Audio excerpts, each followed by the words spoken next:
And we're live. Good evening, everybody. It's one more episode of Sheila Exchange. And you're back with me, Sheila Singham, 5:30 p.m. on Friday evening in Kuala Lumpur. Now, today I have got a guest host. Yes, again. You have seen her on this platform before. She's no stranger to audiences of the Sheila Exchange. It is Alleena Abdullah. She is the founder of Yellow Tree Malaysia, co-founder of Pathway, a brand expert, trainer extraordinaire, foodie. She loves food. She's lived overseas and she's now in Malaysia, working in Malaysia because, like me, she loves Malaysia. Negaraku, tanah tumpah negaraku, since it's Merdeka month this month. And she has brought in today her special guest, and I'm going to hand over this session to Alleena now to introduce her guest and today's topic. See you later. See you, Sheila. Thank you so much. What a lovely introduction. Always so generous and vibrant. Sheila, thank you so much.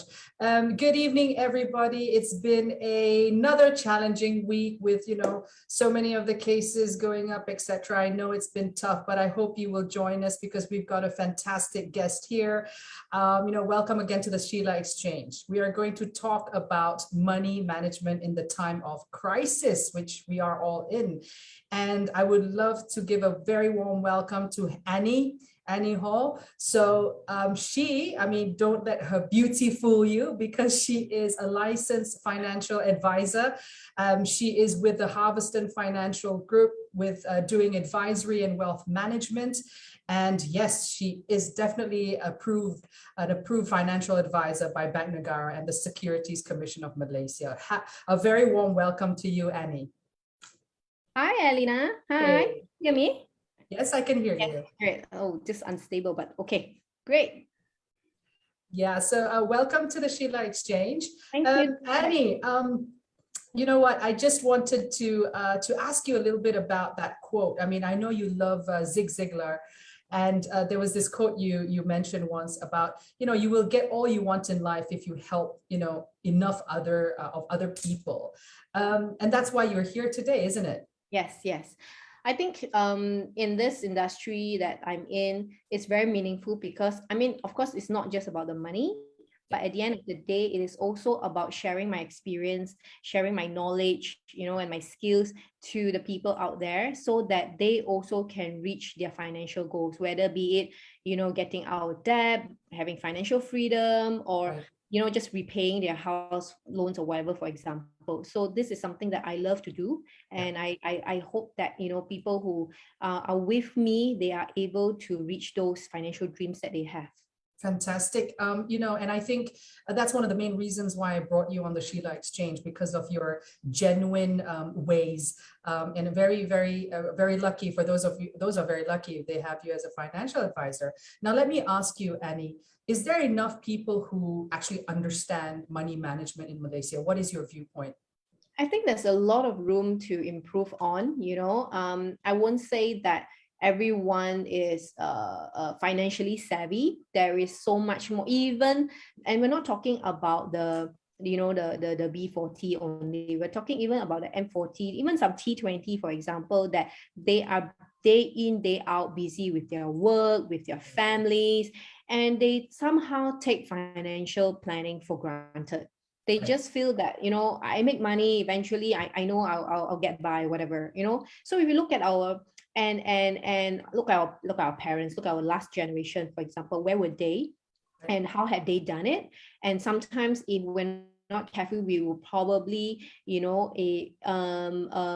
follow what they have done. Not to say that whatever they have done is bad or whatever, but it's just that I think because right now everything is just so much more different from last time. Right.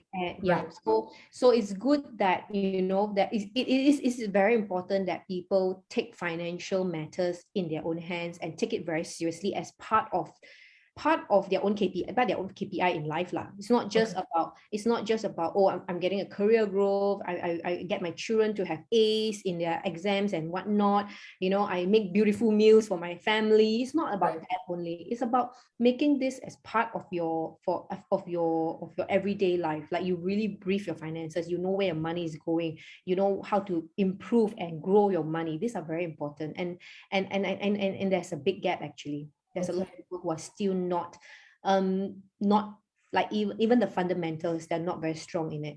Okay, then let's talk a little bit about the fundamentals now. I mean, it's been a crisis for almost 1.5 years, Annie. People are living in, they're living in their homes. They might have a car. Some may be out of a job, with a struggling business that they own or don't, or they're working.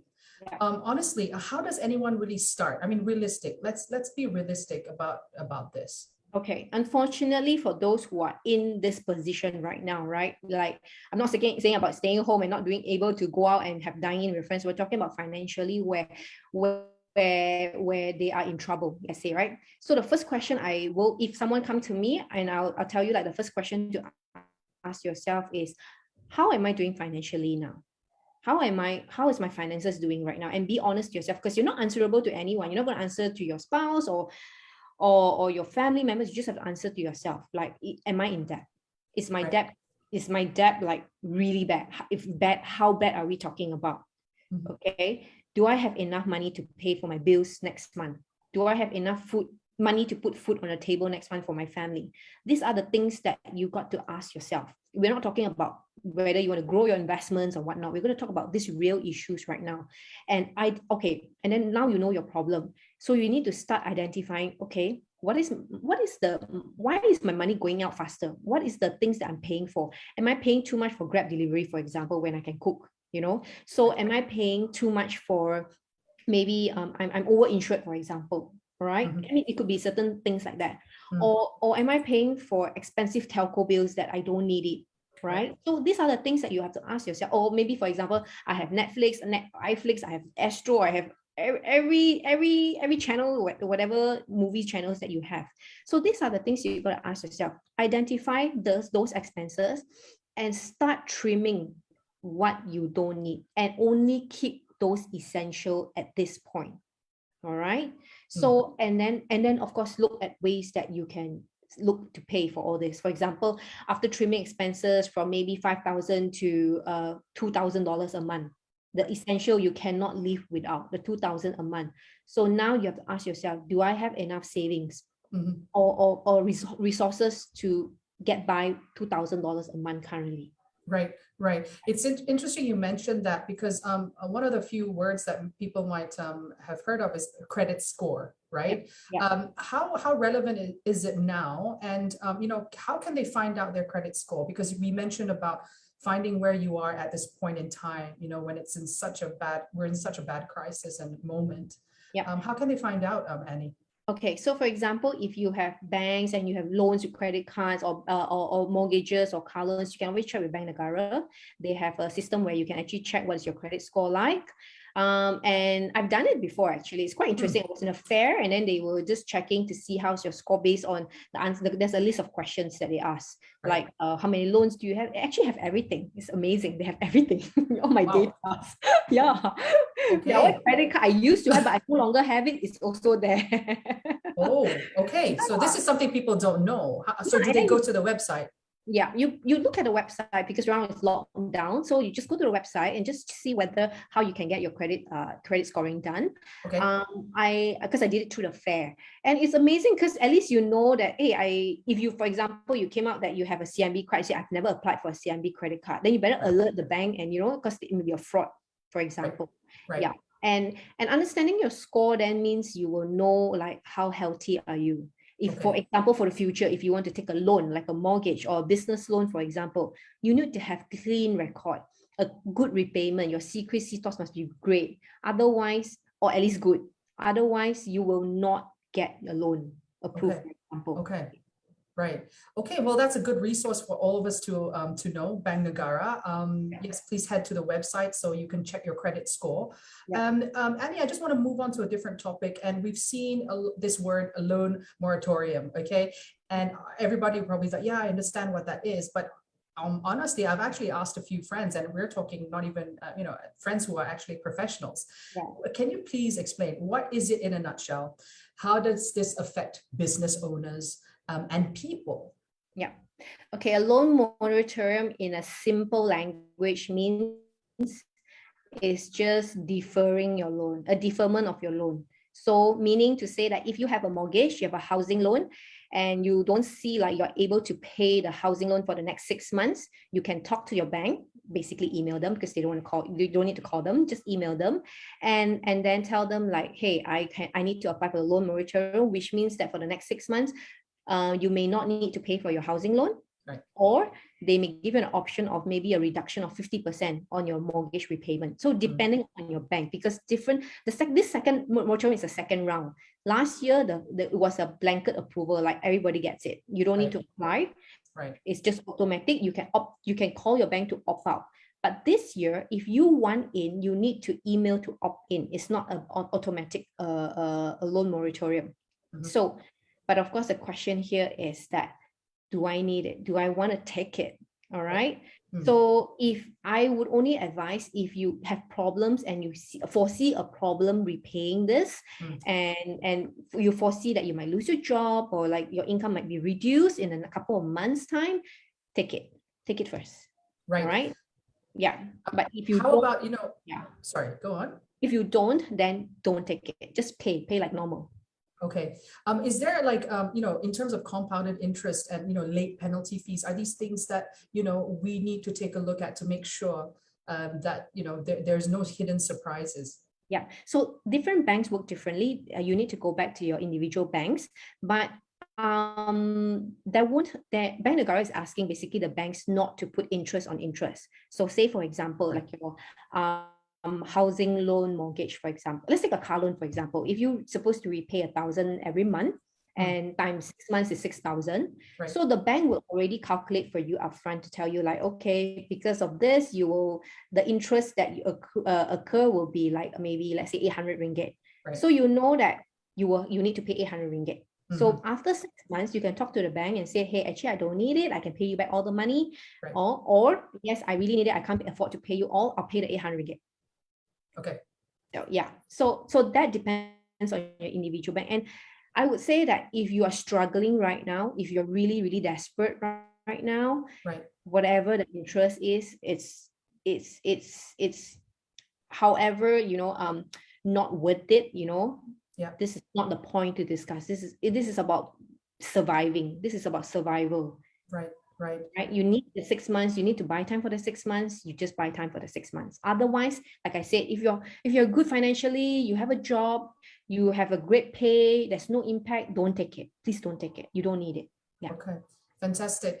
And, there's a lot of talk as well, Annie, about, real estate, people always ask, this is the right time to buy, this is the right time to rent because it's very low, and this affects business owners, and this affects people who are living, in society. Now, to rent or not rent is the question. And what are your thoughts on whether, what should we do in this crisis situation? This is about money management. Okay, so to rent or not to rent, I think renting is a great option. I don't see why people don't want to rent property. Owning a property is great if you can pay not only the down payment, but if you can continue paying the monthly repayment, service the monthly repayment without any problems. When I say without any problems, yeah, I can pay, no problem. But yeah, you're paying this, but you're owing your credit card, because you don't have enough to pay for your other means, like your food on the table, your insurance for that matter, then you are actually putting all into the credit card. That shows that you cannot afford to pay, right? So that way, if, for example, if I'm in that situation, I will just rent, because rent today is cheaper than owning a property. You can rent a property, maybe the whole unit, a whole condo, maybe for 1,000, 1,500, for example, depending on the location. But if you buy the same location, if you were to buy in the same location, your repayment could be 3,000, 4,000 a month. Right. right? Absolutely. So if, unless of course you're planning to own it for a long-term basis and you have the means to do it, then then own a property. Right. But if not, don't be shy to say that I rent a property. It's okay. Yeah. Absolutely, absolutely. Basically living within your means and what you can pay for. Now, talking about that, there's been a lot of talk and a lot of hoo-ha on, digging into one's EPF, your savings. We would love to hear your thoughts on that, Annie. And what is your advice for people who really don't have the choice but to dig into their EPF? Yeah. If like I said, if you need to put food on the table, if your children is dependent and your spouse or family members are dependent for you to bring home money every month, and you have lost a job, you need to touch your EPF, regardless of whatever people say. You need to think of set your priorities first. You need to survive this period. So dipping, if that is your only option, dipping into EPF is a choice. All right, it's a good choice because you don't have any other options. All right. And right now, I think the latest one is iChitra. So they also have a certain cap amount. So for example, if you really need it, go for it.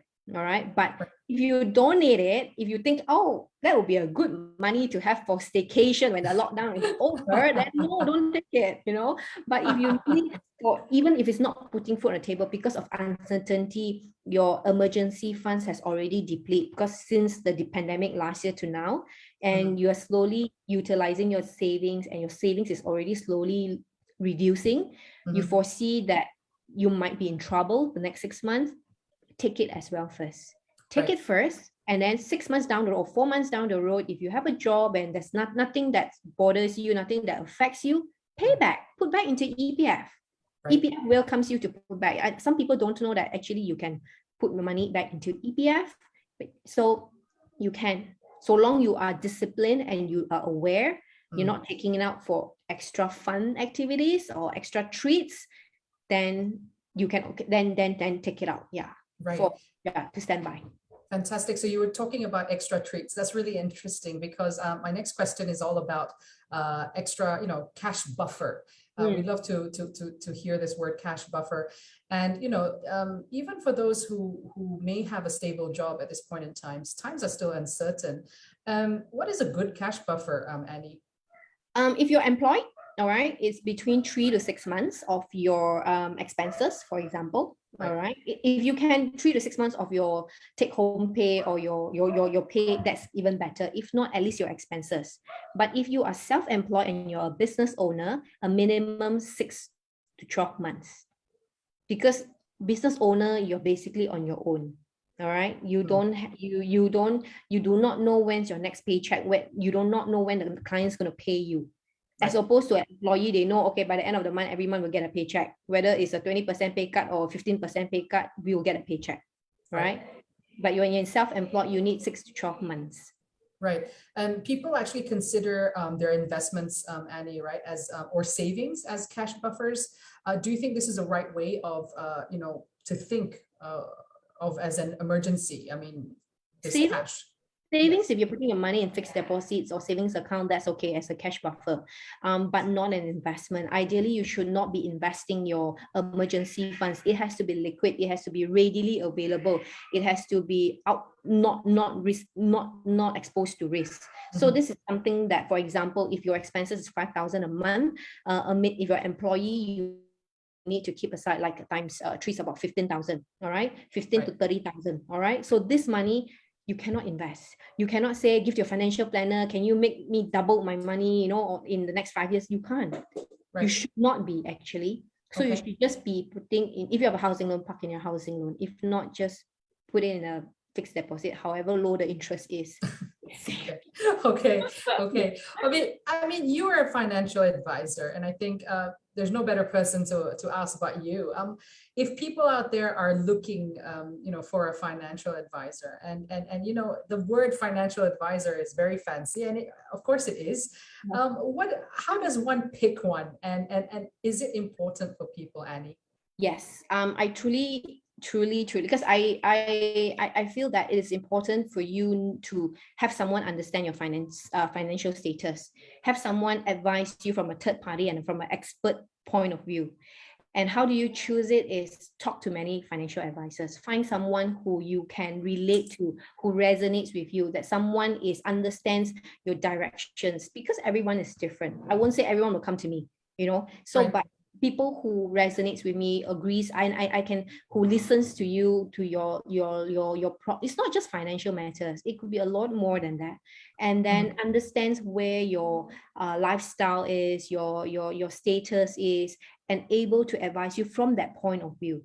And then talk and engage that person to be your licensed financial advisor, and that person will walk through you with that journey. All right. And of course, if you're unhappy, you can always change financial advisor. It's not like, it's not like carved in stone and like I'm with you, I'm stuck with you forever and ever, So find that person that you can help you grow, can help you understand, and can help you manage your plan. Yeah. Okay. Let's move a little bit to more of the, the serious stuff about investing, right? If you could, share us some tips about investing, that would be great. But, moving into 2022, honestly, this is going to be really fast. We're in August. What are your recommendations? Let's talk a little bit about the business aspect. The business aspect for investment? Yes. Like which investment sector to go in, or absolutely. I mean, what are your thoughts? Yes. I think I'm not expert in entrepreneur, like which business setup is the better, like money making one. Okay. So it depends. And I think the first thing is that your passion has to be there. Okay. Number one, passion of you want to make, like, for example, if you want to open a company, what drives you? Is it money, or is it passion, or is it whatever? But when you want to be an entrepreneur, the most important thing is you got to be ready. Like I said, if you want to be an entrepreneur, you got to have 6 months to 12 months of your buffer. You have to make sure that your insurance is taken care of, because you're not relying on the company insurance anymore. Right? So these are the things that you need to take note. Like, you must have extra capital apart from your emergency funds. You must have extra capital, because you need to pay like your suppliers first. You need to pay rental. They're not going to say, oh, okay lah, you wait for me to pay you, your client pay you, then you pay me lah. No, it's not, the world doesn't work that way. That's right. So that's right. Yeah. So these are the things, like which industry. It could be even, you could be baking, you could be running a design, like a advisory. There are many businesses. Like I said, I'm not but if you're asking me where should I put my money in investments, in that matter, then actually there's a lot of ways you could invest your money. But you got to know where you put your money, and where, and for example, you could invest in mutual funds, you could put in stock market, you could put in cryptocurrency if your risk appetite is really high. You could invest in properties, for long term, for rental income. You could invest in REITs. You could invest in robo advisory. There are many things to invest out there. Find something that suits your risk profile, that delivers the return that you want. For example, if you're like, actually, I'm very scared, I only want 3%, then don't go into the stock market, because your risk profile just doesn't match with the product. So you're like, oh, I want 8-10% a month, for example. What can deliver that? You have to find what can deliver that, without you doing anything. But that if there is something like that, and without you doing anything or any research, for example, is it a scam? Is it a red flag for you? Take note on that, because people will think, hey, someone asked me to invest this, I get 8 to 10% a month without doing anything. Sounds too good to be true, right? Right. And so you take up loans and everything just to go into those investments. Just be very careful. Yeah. Right. Yeah. I mean, also, you mentioned all the different investments that, people with, of course, that extra money can do. You mentioned cryptocurrency. That's really interesting, because right now, in times of crises, I think human nature, it's always to try to make money as fast as you can, put in all the risk. Can you tell us a little bit about that, the audience? I would advise you to have a portfolio of investment. Never put everything into one basket or two baskets.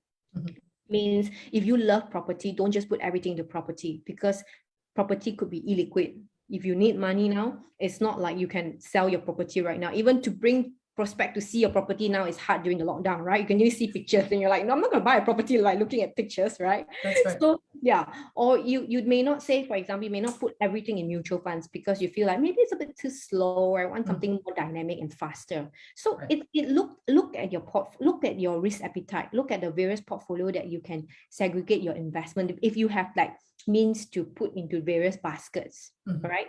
For example, some people like, I don't really know about crypto. If you don't know about crypto, don't go into it. Don't be FOMO and like, oh, my friend did it, or she made money, or, you know, so maybe I should put it too. And then like I put in and the market came down, you know. So, and then you're like, this is not for me. So do your research, and investments are not like, it's not like winning the jackpot or a lottery, you know, it takes time. All right, it's not a luck thing. It is time. It takes time. For example, when you do investment, it will take sometimes you may be negative, but you must be ready to wait for it to bounce back up, for example. Right. If you make a decision like the market came down by 20%, I need to sell it right now because I'm fear that everything I will lose all my money and things like that. The next thing you know, the market went up.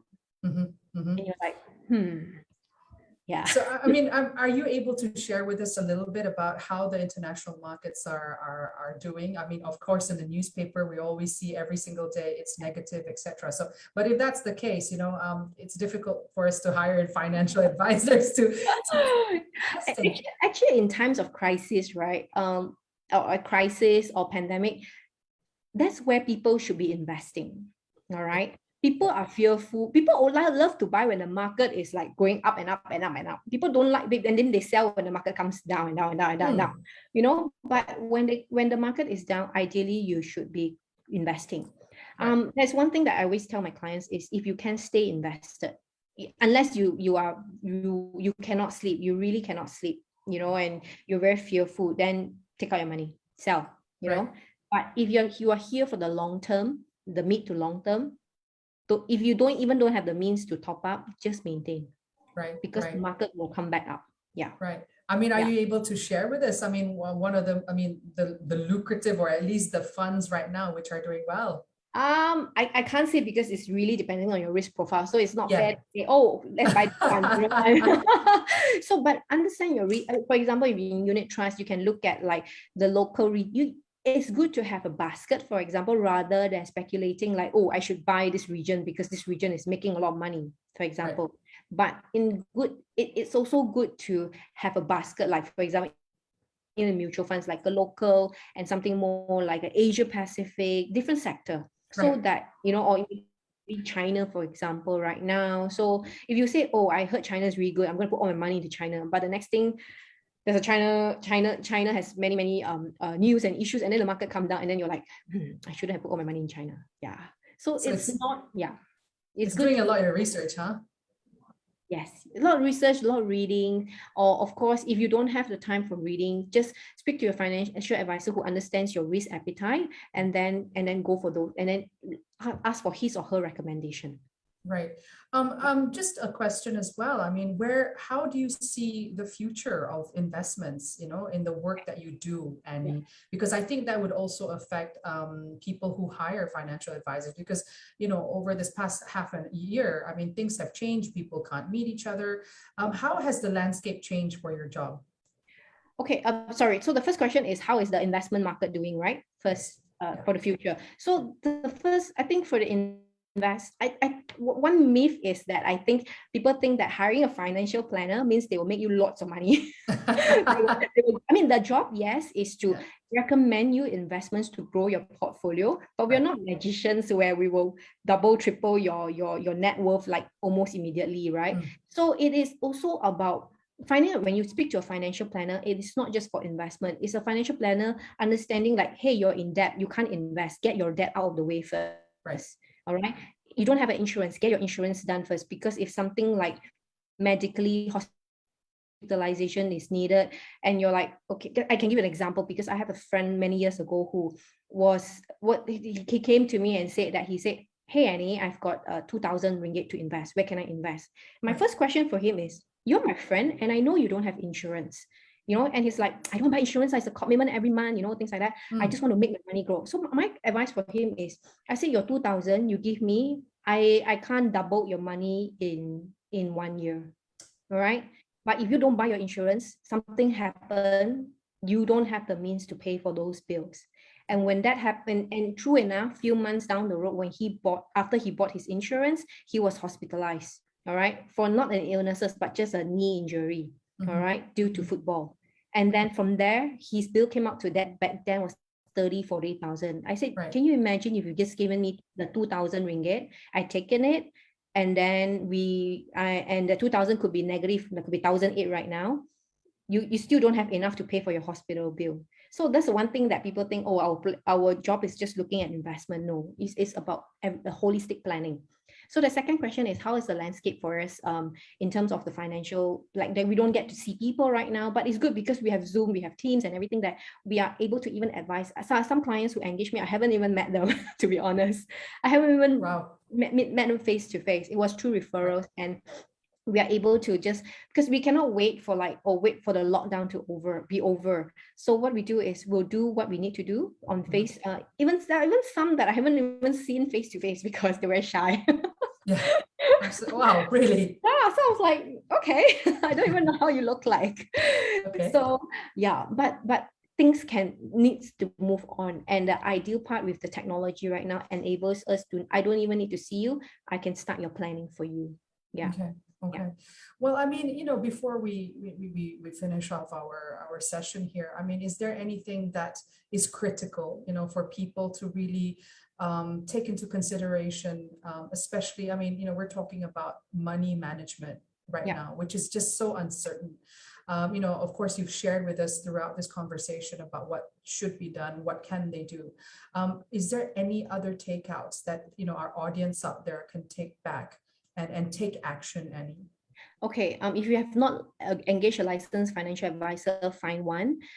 Even, I think the other thing is that I want to share is that even if you're doing really well in your finances, the person, your sibling or your spouse may not be, you want to speak to for example, your siblings is like, I don't know how is she doing.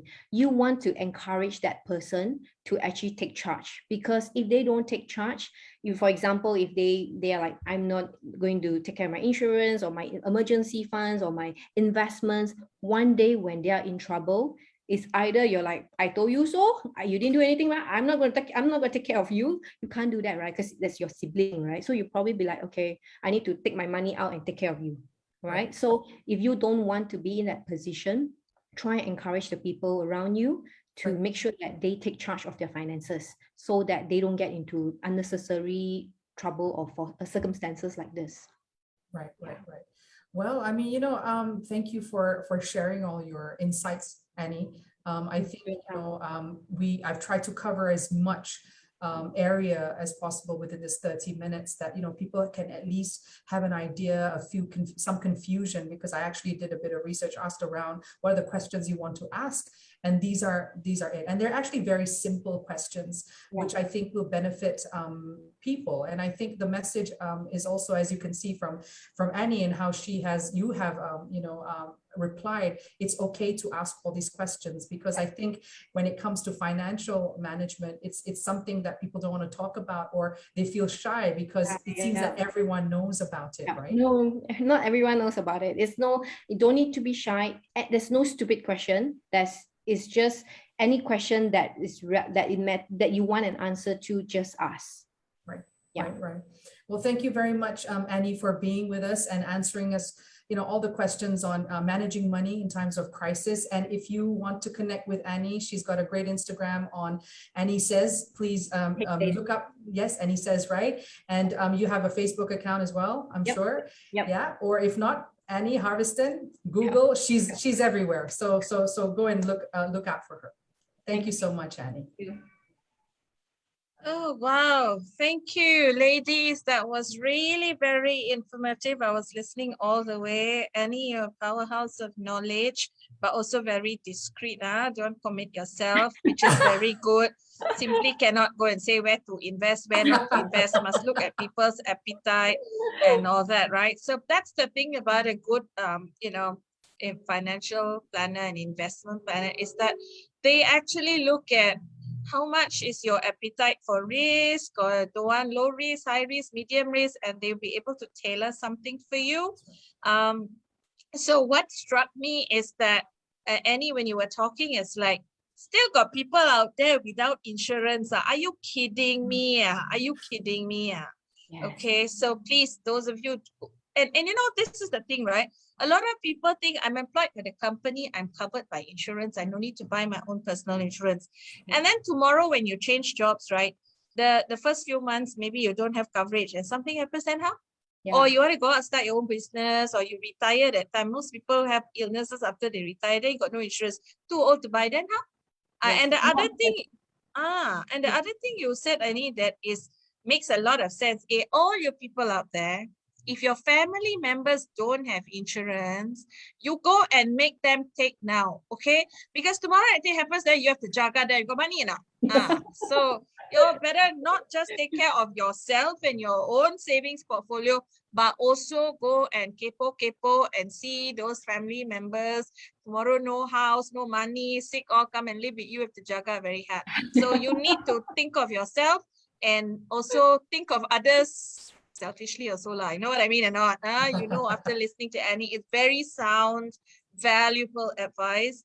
Thank you so much, Annie. Thank you, Alleena, for being here today and enlightening. All of us need to learn all this sound. A lot of people don't like to talk about money. Investment, don't want. I just put the money in the bank and leave it there, but it's not going to grow as fast. Okay, so thank you very much, Alleena Abdullah, for hosting today's segment of the Sheila Exchange with Annie Hor. And I'll be back next week with a very interesting guest. You want to know who or not? Watch our Facebook page for the postings. Yeah. Thanks once again and happy weekend, everybody. Thank you.